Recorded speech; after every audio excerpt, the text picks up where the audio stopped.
Hi guys, Kirk and Jay here with Kirk, Giordano Plastering. Today we're going to show you how to put this back together. Can anybody see what's wrong with this picture? A lot of you DUI fellas will look at it and say, well, I caught it right off. They placed the box right on the studs. The big no-no. I couldn't get away with it, nor could any of the contractors I work for get away with that. It's like a window or a door. You have to have your flashing first, then you put this. In the past, I have told people this, and I have loosened these up and tried to slide paper, but I've broken. Here we have a pipe here, and it's that type of metal that if you move it, it'll bust or break. So I stopped trying to do that. Instead, what we're going to do is we're going to break out the stucco here.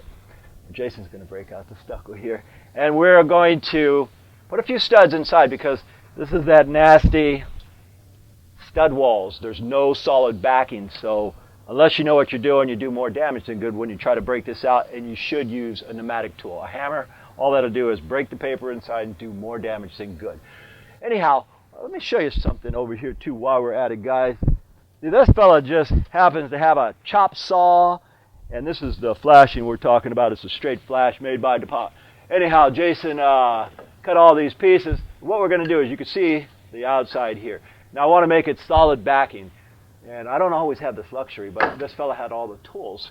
So Jason cut this piece here, and what we're going to do is we're going to put this guy on here. We're going to break it out to about here. This way it gives us something solid to break out, and it's just a lot better. It took me about 10 minutes. The time it took to cut these and to sister them in at an angle, like 15 minutes. We'll save that when we break out. Anyhow, we're going to do that real quick, and when we get to that stage, I'll show you how to put this thing back together. All right, guys, we are at that stage. Jay had the nasty job of breaking this all out. We've got a few studs sistered in here. We couldn't sister anything in here because there's pipes, wires, and this is either galvanized or cast iron, this pipe here. Guess what, guys? If you move this and try to put wood under it and it snaps, you got to redo this whole thing. How do I know? I've snapped 2 of them. I don't touch those anymore. But this is about the best you can do when you break out. This is a stud wall. So with a stud wall, you've got no solid backing. So what I do is I'll go back here and hold something and Jay will break out. Same with the top here. It looks pretty bad here, but nothing we can't handle. Now, I was just cutting some of this straight flash. DuPont makes this stuff to kind of slide in here like so and use it. And the fella says, well, Kirk, I got this here. Can you use it? And I say, for the flash, man, that's great stuff. A lot of people use that. I'm only partial to this stuff because it has the bends in it already. It has these pre-bends. It's for another particular system. But what I'll do now is I'm going to do this peel and stick. And of course, once you peel this, it's a real drag to get it in there because it wants to stick to everything. But once you got that, okay, now this, I'm going to stick it. Now this last piece right here, here's what I like about this straight flash. Now, I'm going to attach this right to the bottom here. And notice, guys, when you do that, say like, get my knife here. When you do that, it gives you a nice seal, a really good seal. And by the way, too, nothing adheres to dust, guys, nothing. So, what I did is we brushed all the dust off this as best you can, and then I took a piece of this and I used the glue part to get all the dust off here. And again, you see this area here where we have a natural bend. That's what I want. So what I'll do is I'll take this bend. Now I'm going to take the bend right to the corner, and I'm going to put it right here. And you guys do this. It's a really hot day right now, so it tends to want to stick to everything. So the idea is to put this on. Come on now, don't get stuck to itself. You want to put it on the best you can, and when you get that on, you don't want it to curve either. You don't want an air hole. Then what you do is just peel these guys off right here and attach it a little bit better. And for you folks watching saying, man, I don't want to go spend $100 for a roll of that stuff. You could always use paper too. So Now what I'm doing is I'm pressing this onto the existing paper, and guys, that gives you a pretty good fit right here where the seal is waterproof. No water's going to get in here. And you might say, well, man, I got huge eaves. I don't need to do that because no water's going to get on it. That's one way to think, but another way is this should last a lifetime.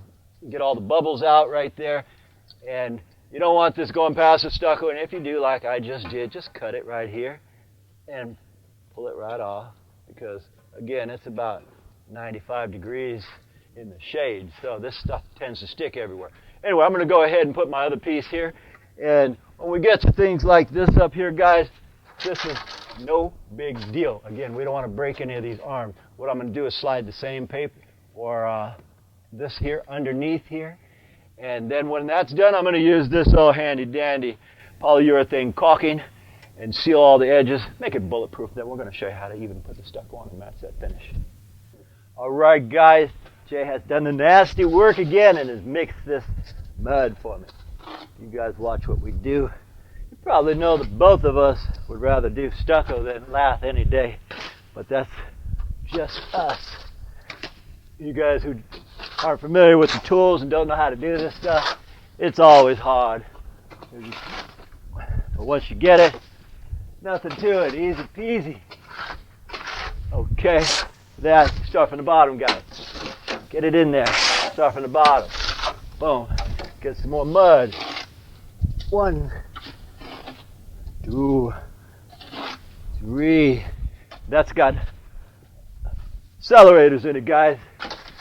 Oop. Accelerators in this stuff. So what does that mean? It means this stuff is going to harden quick. Real quick. We got about 5 minutes before it's hard as a rock. Fortunately, I only need 4 of them. Slam. What we do is we push it in there, guys. Push it in there. Make it squeeze through. Just like the last guys did. Squeeze that stuff through. Embed it. Key it.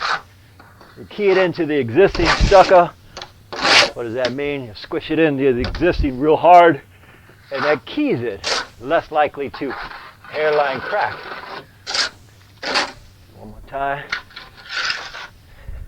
And yeah, I need one more little scoop.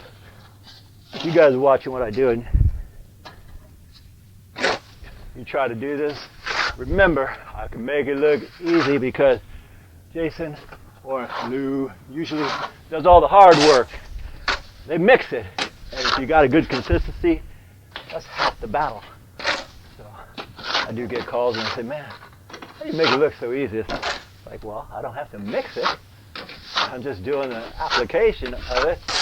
That's it. All right, we're going to let this set for about 10 minutes. I'll show you how we do the texture.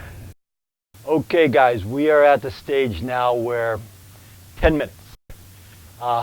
Here's what I tell people. You can use a hard rubber float. This compacts it, compresses it, and it gets it into all these tight spots.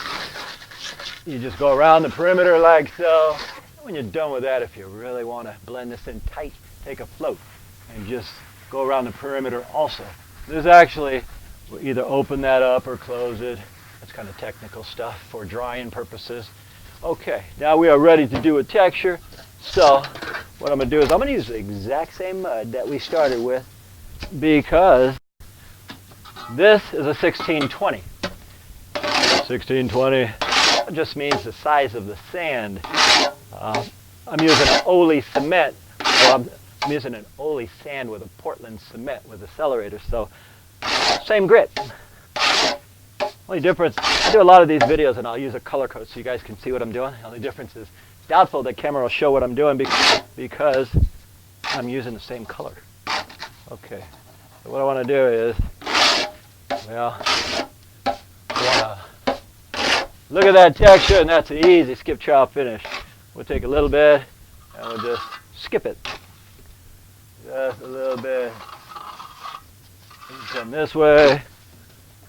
Top here, just a little tiny bit. And if this is too heavy or too light, I can tell you guys how to improvise, but got to get to this stage first. Okay, so what I'm going to do is match this texture here, here. I noticed that a lot of the windows and doors here, they're taking it from the top and coming down. Sometimes I'll take it like so. I'll put a little bit on my trowel, flatten it out, and go up. But they're not doing that, so I'm matching what they're doing. And this actually takes a lot of practice, guys. When I worked union, that's all I did. We practice almost every little thing. And you know what? I keep a hose handy. I wet all this stuff, and this wall is wet. So anything I get on here, just going to pop right off in a second, because I got a hose right there. We'll take it. Let's see. This last little piece, I'm going to take it like so, guys, and just go sideways. Now what I'll do is I'll look at that. That texture matches, but I still have to knock it down. What does the knockdown mean? That means the ridges here are too high. It's kind of like a Taco Bell right now, what I did. He doesn't have that. His is knocked down a little tighter. So what I'm going to do is knock that down tighter, knock it down tighter, knock it down, match that finish. And guys, if you're watching again, this part's a little more difficult than everything else. The plaster part's easy for us.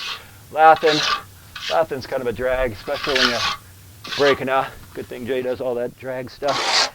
And to finish this off, guys, since I made a mess on camera and splattered my own hawk, you just take a water hose and just clean her up like that. Make sure the wall is wet to start off with.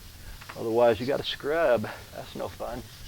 Anyway, guys, that is how you do it the proper way.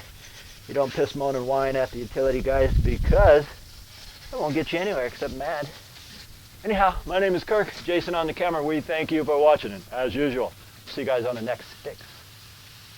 Once again, folks, we thank you for watching, and I really enjoy all your comments.